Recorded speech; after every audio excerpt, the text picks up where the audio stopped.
আজকে দেখা হলো সুন্দরী আর ভলুর সাথে। টিউশনি পড়াতে যাচ্ছি বিকালবেলায়, তখন দেখি রাস্তার পাশে ওরা শুয়ে আছে। আমাকে দেখে সামনে দৌড়ে আসলো আদর খাওয়ার জন্য। তারপরে আর কী করব, ওদের দেখে বাইক থামিয়ে রাস্তায় নেমে পড়লাম ওদেরকে আদর করতে। তারপরে দেখো কি সুন্দর আদর নিচ্ছে, মানে আদরে ওদের হয় না, বিশেষ করে তো সুন্দরী, ওর আদরের চেয়ে আরও বেশি আদর লাগে।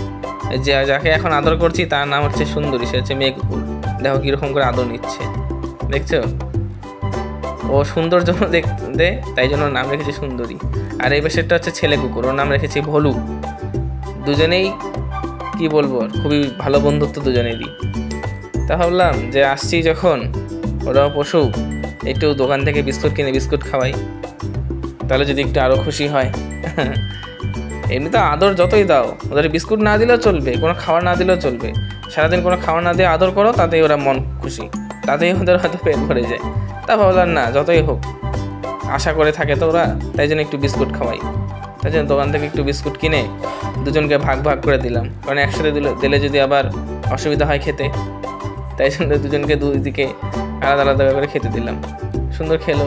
তবে যাই হোক, পশু পাখিদের সাথে যতক্ষণ সময় কাটানো যায় মনটা খুবই ভালো লাগে, কারণ ওরাও যতটুকুই ভালোবাসে না কেন সম্পূর্ণ নিঃস্বার্থভাবে ভালোবাসে। তো বন্ধুরা, আমার এই ভিডিওটি যদি আপনাদের পছন্দ হয়ে থাকে তাহলে অবশ্যই একটি লাইক করে দেবেন, এবং দয়া করে একটি সাবস্ক্রাইব করে দেবেন, এবং দয়া করে আপনারা অবশ্যই সাবস্ক্রাইব করে দেবেন, যাতে আমার এই চ্যানেলটি গ্রো করতে সাহায্য হয়। আপনাদের সাহায্যেই আমার এই চ্যানেলটি গ্রো করতে পারে একমাত্র। ধন্যবাদ।